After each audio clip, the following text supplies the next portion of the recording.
vous allez bien, bienvenue sur l'éveil ivoirien. Aujourd'hui nous allons parler mesures qui visent à limiter l'immigration au Québec. Parce que comme vous le savez, comme tout le monde le sait, actuellement au Canada c'est un petit peu compliqué en termes d'immigration. Il n'y a plus vraiment de programme d'immigration. Et là le Québec a décidé d'empêcher plusieurs catégories de personnes accéder à certains programmes d'immigration. Si c'est un sujet qui vous intéresse, je vous invite à regarder cette vidéo jusqu'au bout. Et pour terminer, je vais aussi vous expliquer quelles sont les autres alternatives que potentiellement vous pouvez avoir et quels sont moi les conseils que je peux vous donner concernant l'immigration au Canada, l'immigration au Québec ou autre. Il faut savoir que les mesures dont je vais vous parler tout de suite sont extrêmement dramatiques pour toutes les personnes concernées. On parle ici de deux mesures qui vont empêcher des personnes déjà au Canada de pouvoir renouveler leur permis, ainsi de suite. La première mesure, c'est d'empêcher, et ce jusqu'au 30 juin 2025, à tous les diplômés ayant eu leur diplôme au Québec de pouvoir accéder au programme des diplômés du Québec. C'est-à-dire que lorsque tu fais tes études dans une province, notamment au Québec, à la fin de ces études, tu es censé avoir un visa de travail qui te permet par la suite d'avoir la résidence permanente, la nationalité, ainsi de suite.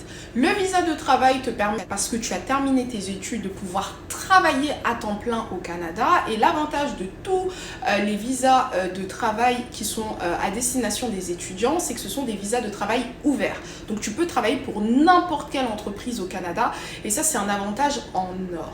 N'oublions pas que le Canada était le pays qui était connu pour ça. Donc il y a énormément d'étudiants ces dernières années qui ont immigré au Canada, que ce soit au Québec ou dans d'autres provinces, uniquement parce que c'était extrêmement facile après les études d'avoir un visa de travail qui vous permettait après d'avoir la résidence permanente.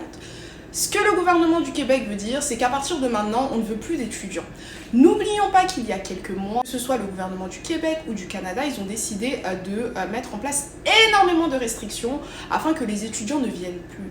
Mais là, ça va encore plus loin parce qu'on part du principe que, ok, si tu viens au Québec pour étudier, ton objectif doit être de rentrer dans ton pays d'origine et pas de faire des permis de travail ou d'accéder à la résidence permanente. La deuxième mesure, pareil, c'est jusqu'au 30 juin 2025 que c'est interdit à toute personne de pouvoir accéder au programme régulier des travailleurs qualifiés.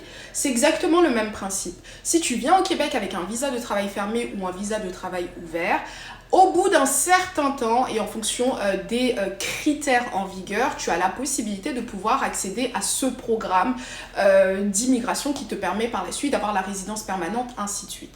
Donc pendant plus de 6 mois, toutes les personnes qui sont éligibles à ce programme ne peuvent pas déposer leur dossier. Pareil, on parle de travailleurs, de personnes qui sont potentiellement habilitées à travailler au Canada, de personnes qui ont la possibilité de s'en sortir, de gagner leur vie et même qui payent des impôts, qui du jour au lendemain ne peuvent plus pendant une longue période de temps, qui peut être renouvelée, n'oublions pas, qui ne pourront pas tout simplement accéder à ce programme. C'est extrêmement grave, c'est extrêmement décevant de la part du Québec, mais bon, moi, personnellement, je suis absolument pas choquée, parce que n'oublions pas que le Canada, qu'on le veuille ou non, a besoin de travailleurs. Et là, ce que le gouvernement du Québec est en train d'expliquer aux personnes, c'est que vous soyez étudiant, que vous soyez travailleur, on ne veut plus de vous, tout simplement. Donc là, ce que ces personnes doivent faire, c'est se tourner vers plutôt des visas de travail fermés. Pareil, les visas de travail fermés ont été quand même assez restreints. Donc si ton entreprise ne te donne pas un salaire élevé, si tu n'es pas dans telle ou telle catégorie d'emploi, tu n'auras quasiment pas de chance d'avoir un visa de travail fermé. Donc il y a beaucoup de gens qui malheureusement devaient déposer leur dossier ces dernières semaines, qui devaient déposer leur dossier courant de l'année 2025, qui se retrouvent sans possibilité de pouvoir accéder à ces types de programmes. Voilà, ça c'est ce que le gouvernement du Québec a décidé de faire. Il y aura énormément d'autres vidéos sur toutes les autres restrictions qui proviennent du gouvernement fédéral, donc le gouvernement du Canada. D'autres restrictions aussi qui proviennent du gouvernement du Québec, mais ça c'est vraiment les deux nouvelles mesures qui ont littéralement fait trembler Internet. Tout le monde est choqué. Il y a des personnes qui sont vraiment dans des situations désastreuses parce qu'elles n'avaient pas d'autre choix que d'accéder aux deux programmes ou à l'un des deux programmes que je viens de citer.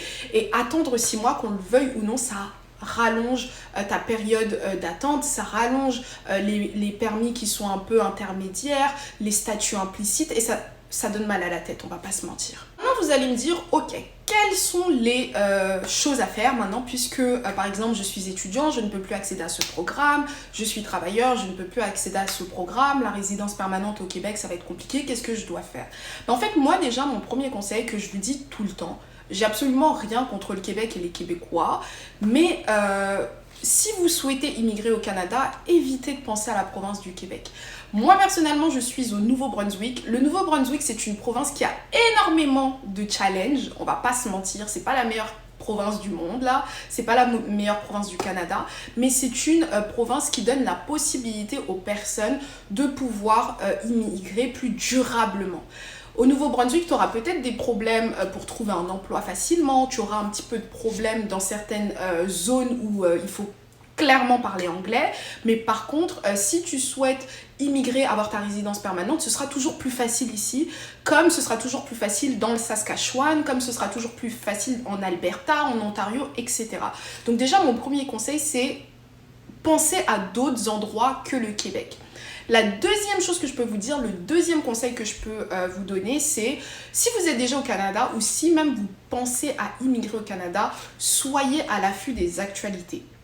Lorsqu'on est au Canada, n'oublions pas qu'on est en Amérique. En Amérique, il n'y a pas de sentiment, le gouvernement s'en fout, que ce soit les gouvernements provinciaux ou que ce soit le gouvernement fédéral, ils s'en foutent. C'est-à-dire que du jour au lendemain, tu peux être éligible à un programme pendant 2 ans. Quand toi, tu dois commencer à faire tes démarches, malheureusement, le programme, il n'existe plus, tu dois penser à autre chose. Donc, il faut vraiment être à l'affût des opportunités. Pareil, ça peut être aussi dans le sens inverse. Par moment, tu arrives avec un statut et en cours de statut, pendant que tu es en train de vivre ta petite vie tranquillement, tu te rends compte que tu es éligible à d'autres programmes, d'autres accès, notamment à la résidence permanente. Fonce! Voilà, donc il faut vraiment être à l'affût des informations. Faut jamais avoir un plan qui est tout droit. Je vais vous donner un exemple qui est concret, que moi j'ai vécu. Mon entreprise, la première entreprise dans laquelle je travaillais ici, était une entreprise qui pouvait donner la résidence permanente aux gens. Donc ça, c'était connu, c'était une entreprise qui permettait d'être sponsorisée pour la résidence permanente. Du jour au lendemain, ils ont expliqué qu'ils décidaient de faire du 100% télétravail et qu'il n'allait plus y avoir de bureaux.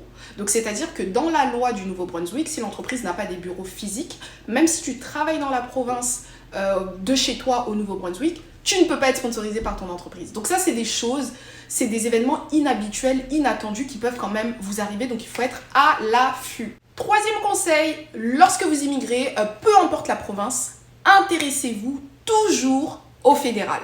Par exemple, vous immigrez au Nouveau-Brunswick ou au Québec, sachez qu'il y a toujours des programmes au niveau fédéral que les provinces ne peuvent pas en fait intercéder là. Donc intéressez-vous aussi à ces types de programmes, c'est super important. Je vous donne un exemple qui est tout bête. Vous n'êtes plus éligible au programme lié au Québec parce que à cause des nouvelles mesures. Pensez potentiellement à déménager pour pouvoir faire l'entrée express du fédéral. Si vous avez de l'expérience de travail qualifiante, vous avez des diplômes, etc., vous êtes éligible. Donc pensez aussi à ça. Il y a beaucoup de gens qui restent cloîtrés dans leur province, qui ne cherchent pas forcément à savoir qu'est-ce qui se passe. Pareil, même au Nouveau-Brunswick, il y a beaucoup de gens qui veulent forcément faire la désignation de la province. La désignation de la province du Nouveau-Brunswick pour accéder à la résidence permanente, alors qu'ils sont éligibles grâce à leurs expériences antérieures, grâce à leurs diplômes, ils sont éligibles à l'entrée express du gouvernement du Canada directement. Voilà, donc prenez énormément d'informations là, mais pensez qu'il y a le côté, il y a ce système fédéral et il y a ce système provincial. Et ça, c'est une particularité du Canada, comme c'est une particularité aussi des États-Unis avec les États. On n'est pas en Europe où c'est juste le gouvernement qui dirige pour tout. Pas du tout. Ici, tu peux être éligible à un programme fédéral sans être éligible à un programme provincial. Et vice-versa. Très important. Le dernier conseil que je peux donner, c'est d'avoir beaucoup d'argent. Tout simplement, il n'y a personne qui en parle. J'ai l'impression que lorsqu'on parle d'immigration, tout le monde fait croire que c'est pas une question d'argent, alors qu'à la fin de la journée, c'est toujours une question d'argent. Lorsque vous venez au Canada, économisez. Avant de venir au Canada, venez avec le maximum d'argent. Si vous vouliez venir avec 10 000 $, venez avec plus. Si vous pouvez rajouter même 1 000 $ de plus, venez avec 1 000 $ de plus. Pourquoi? Parce que ça nous prouve que du jour au lendemain, tous les statuts d'immigration peuvent changer. Et donc, il faut par moment avoir de l'argent de côté pour pouvoir supporter sa famille. C'est très important. Et en plus de ça, je vous donne un exemple qui est tout bête, un tout petit détail, etc. Mais lorsque vous avez de l'argent, des fois, vous êtes en changement de statut, donc vous ne pouvez pas travailler. Grâce à vos économies, vous allez pouvoir vivre au lieu de rentrer dans votre pays d'origine pour attendre une réponse d'immigration. Ce sera tout pour cette vidéo. Je vous invite à vous abonner, commenter, liker, partager. Et moi, je vous dis à la prochaine pour une prochaine vidéo. Bye bye!